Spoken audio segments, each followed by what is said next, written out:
Donc l'association de France AGF a été créée en 1997, le 25 octobre. Elle a pour objectif de fédérer les Guinéens de France à travers des activités culturelles, sportives et des conférences de débat, et en même temps et aussi par des actions de solidarité. Donc elle joue un rôle aujourd'hui de passerelle entre les jeunes de France et ceux qui résident à Guinée. Pourquoi ce thème? C'est particulièrement comme ça. Aujourd'hui, depuis plusieurs années, le débat sur le rôle et la place de la diaspora dans le développement socio-économique de la Guinée occupe une place très importante, non seulement au niveau politique. Aujourd'hui, nous avons un ministère des Guinéens de l'étranger, mais aussi au sein de la diaspora elle-même, à travers les écrits que nous voyons sur le net, les débats. Et on se dit, est-ce que les actes suivent les paroles? Non seulement au niveau politique, mais au niveau de la diaspora. Aujourd'hui, au sein de la GED, nous ne nous détendons pas de régler ce problème, mais nous ouvrons le débat et nous invitons des conférenciers qui peuvent nous parler. C'est pour ça que nous avons plusieurs thèmes. Et c'est une partie d'un programme ambitieux que mon secrétariat envisage, c'est-à-dire le président de parler pour l'organisation de Front pour l'emploi. Aujourd'hui, nous souhaitons amener des entreprises aujourd'hui en France pour recruter des jeunes Guinéens pour qu'ils franchissent le pas. Aujourd'hui, à l'instar des autres pays, nous voyons aussi les gars, ce qui se passe aujourd'hui, les diplômés viennent, dès qu'ils sont diplômés, non. Aujourd'hui, pourquoi pas nous les Guinéens, pourquoi nous franchissons pas le pas? Aujourd'hui, nous devons le débat. Être avec vous. Alors, tout ce que vous faites, je serai toujours des vôtres. Pour cette, comme je l'ai annoncé le modérateur, j'en profite pour vous dire le thème qui est censé présenter. J'aurais dû le faire en place et lieu d'un pays qui était censé venir de la Guinée. Il se trouve que le conseiller du président de la République chargé des Guinéens de l'étranger est parmi nous, c'est Patrice Tourmat, c'est lui qui interviendra sur ce thème. Ça ne veut pas dire que je serai muet s'il y a des questions.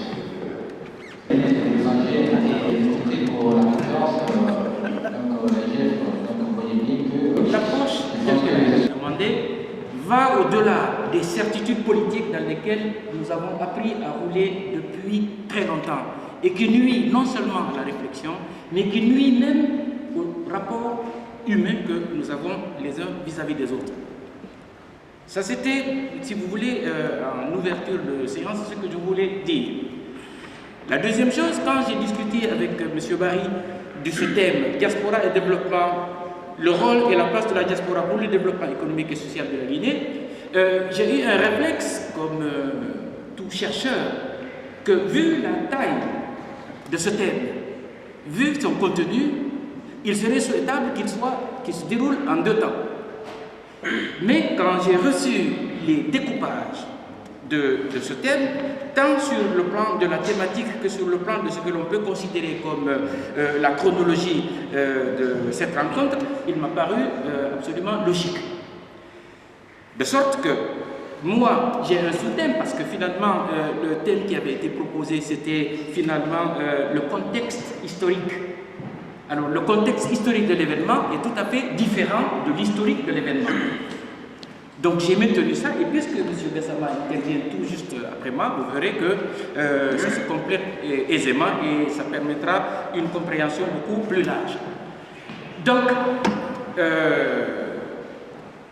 il me paraît important de préciser ce que j'entends par contexte, parce que c'est de cette façon que vous comprendrez la façon dont je présente mon sujet.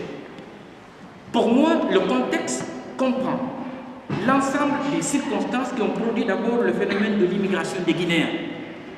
Il y a un phénomène de l'immigration qui est né dans une ambiance donnée, qui lui donne un sens ensuite, et qui ont conduit à son accélération pour transformer le phénomène enfin en une institution de gestion politique du peuple guinéen. Ça, qu'on entend dans le champ sociétal, politique français et européen, on parle d'intégration.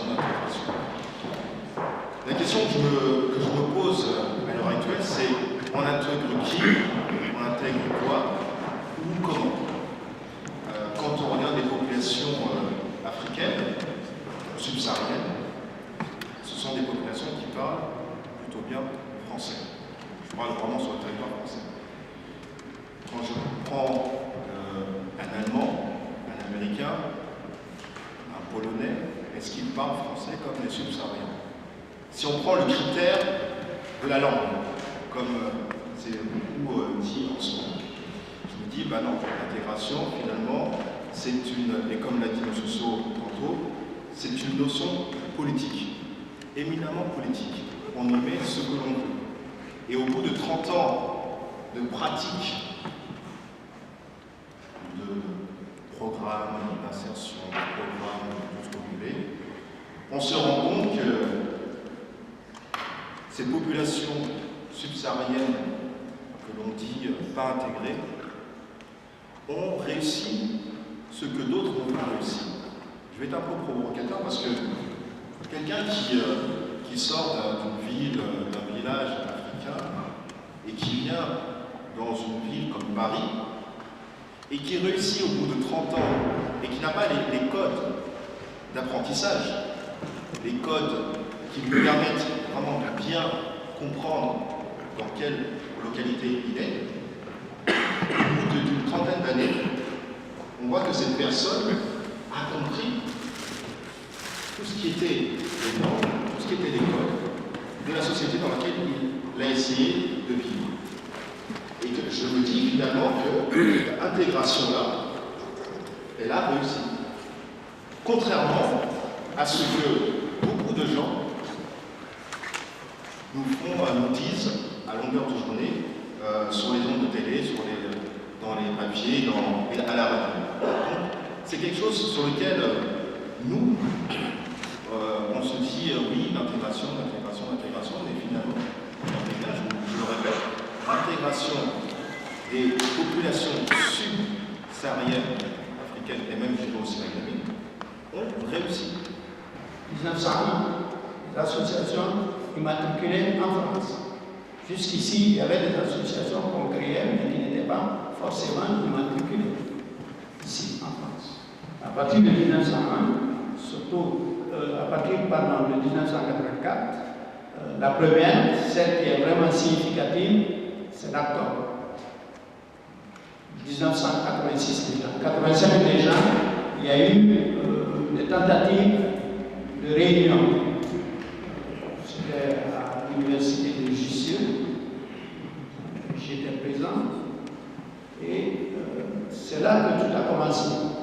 Puis 1986, l'ACTOM est créé. L'ACTOM, pour ceux qui ne connaissent pas l'ACTOM, c'est une association qui réfléchit dans tous les domaines de la vie socio-économique et fait des propositions. Les hôpitaux, les laboratoires. Alors tout cela, la liste est tellement longue parce que ça commence quand même depuis 1986. La liste est longue, très longue, d'actions menées.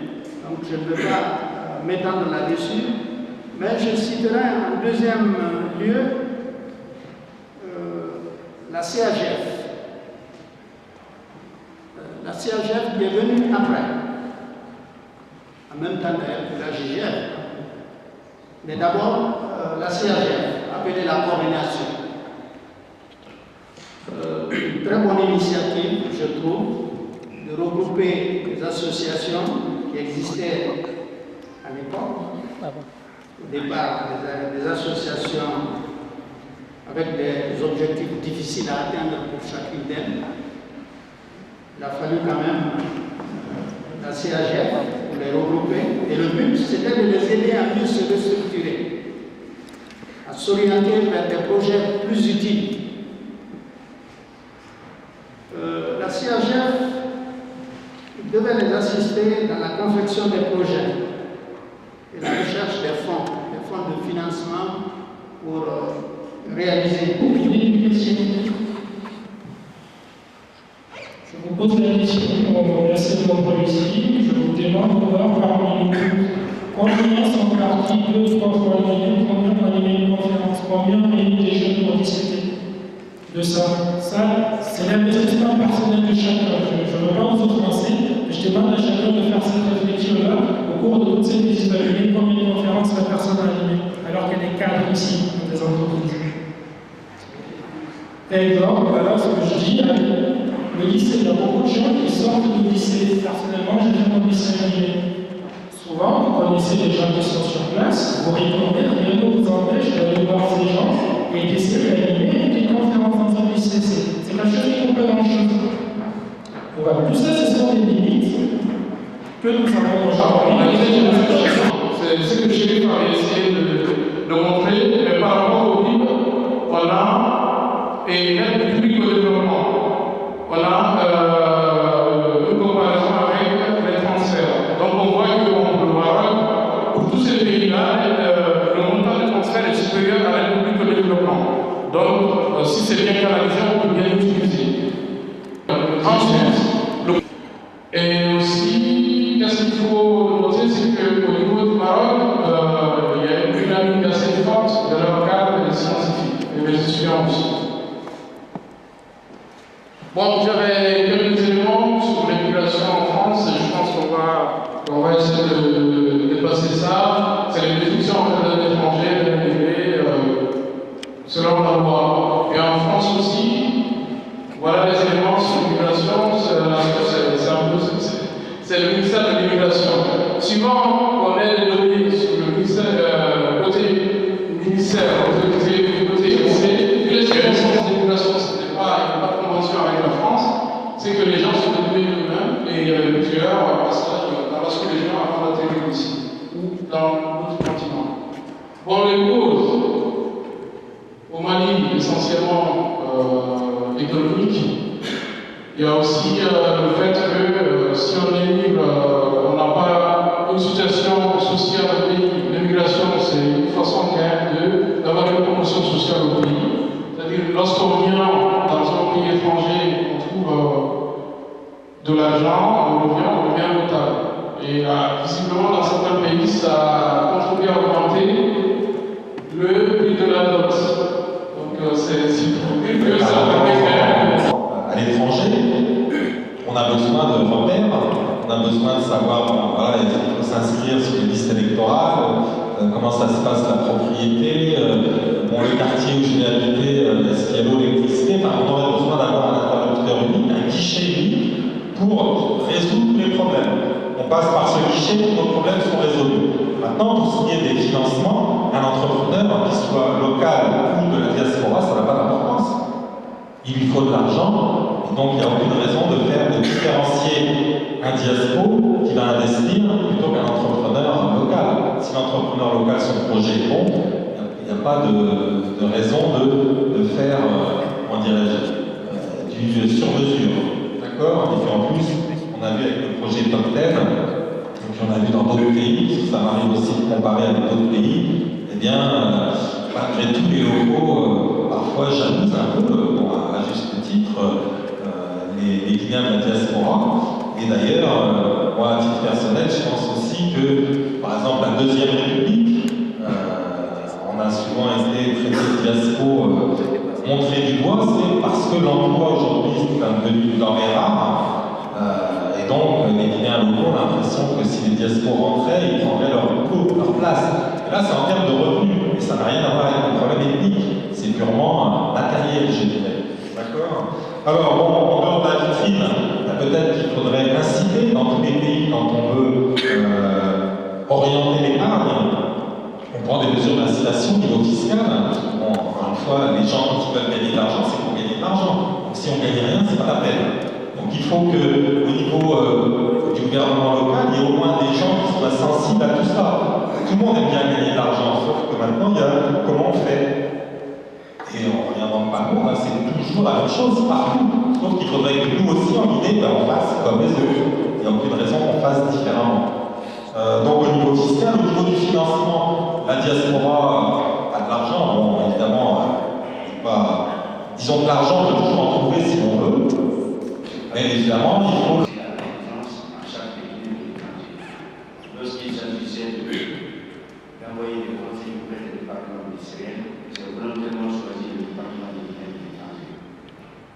moi-même, j'ai vécu 33 ans ici, j'ai rencontré ma famille, et là, ça, j'ai une reconnaissance. Pour avoir vécu les problèmes des immigrés, je crois que je peux être un bon porte-parole pour le compatriote président à l'étranger et transmettre à sa plus haute représentativité de l'État. Et pour ne pas me laisser apporter maintenant c'est le Bakar, c'est le 7e président. Ce qui signifie que c'est une association quand même qui tourne, les gens changent.